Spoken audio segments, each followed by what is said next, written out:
Good morning, church family. Happy Monday. PB here. Kelly and I surely miss being with you in person in the sanctuary and even together at the same time online. We were in the air during service, unfortunately, and we try not to let that happen, but it was unavoidable this time. But as soon as we got home, we watched that service. Hope you guys are doing the same. We were in Atlanta over the weekend to do Ricky Sherman's wedding. Ricky Sherman was our summer intern, summer of 2019. He married Lori Francois, a beautiful wedding. And a coach of his that was at the wedding asked, why did you guys come clear down from Maryland to do this wedding when there were so many ministers right here in Georgia?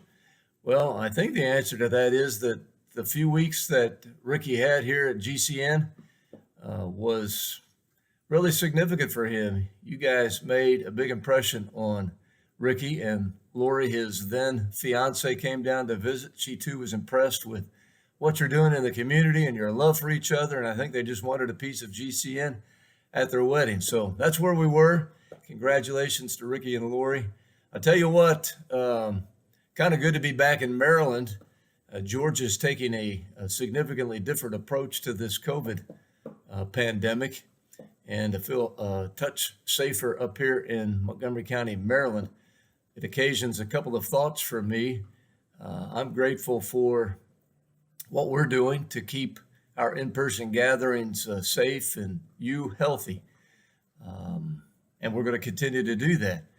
However, it also is an occasion for me to remind us, to encourage us not to get lazy in our spiritual life, not to drift, but to continue to do what God has provided for us to do, to keep that spiritual fervor, as Paul says in Romans chapter 12.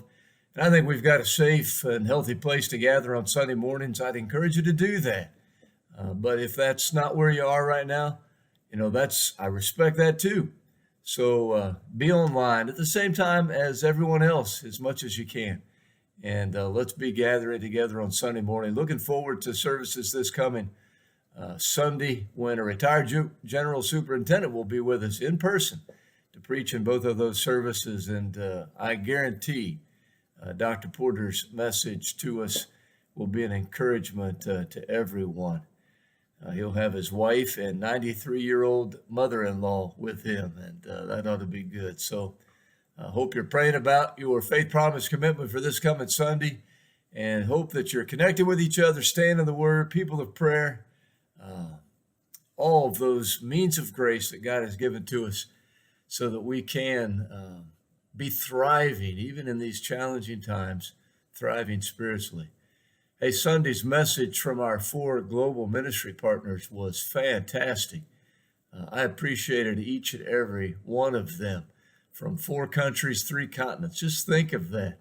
And I appreciated the message that I heard really in each and every one of their words of encouragement to us that God is taking these challenging times, this COVID pandemic, to really bring some good out of it all for the church. And Brian Rorick in particular said, I'm not going to go back to the way things were in 2019. I think it's time to move ahead. And I think his message is right on. But so appreciated the 4 of them, Aaron, Jennifer, Brian, and Floyd. Just fantastic words of encouragement. I was encouraged and inspired. And I'm ready to just keep following Jesus, keep open to the opportunities that he's given to us.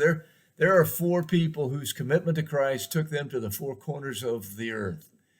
And I thought about me. I thought about you. Our commitment to Christ may not take us to Honduras or Papua New Guinea or Manila, the Philippines, or Macedonia.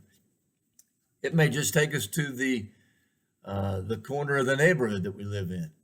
It may take us to someone's house, or maybe a place in the area or across the country, or maybe somewhere else in the world where we can live out the gospel in Jesus' name and make the world a better place for God's glory. I'm reminded that the translation of the word go in Matthew 28, in that Great Commission passage, could be translated as you're going.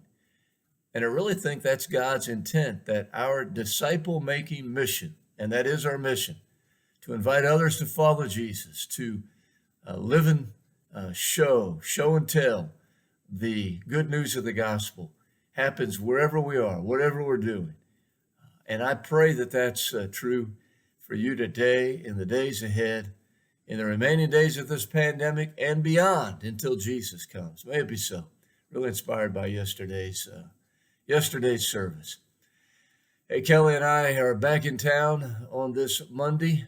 We're going to take a few days off. Had planned to do that anyway. And we'll be back in the office on Friday. Look forward to being together with the folks that gather in the sanctuary on Sunday. And looking forward to the season ahead, bumping up on Thanksgiving, Christmas. We're just praying for a blessed, encouraging, awesome time as we head into that Advent and Christmas season and celebrate God with us. Oh my goodness, and He is today, friends. There may be some heavy burdens out there, may be some difficult things you're going through. Kelly and I have had our share this year as well, but God is with us. He loves us. He cares about us, and so we can cast our cares on Him. Be encouraged today. Keep the faith. Keep trusting Him.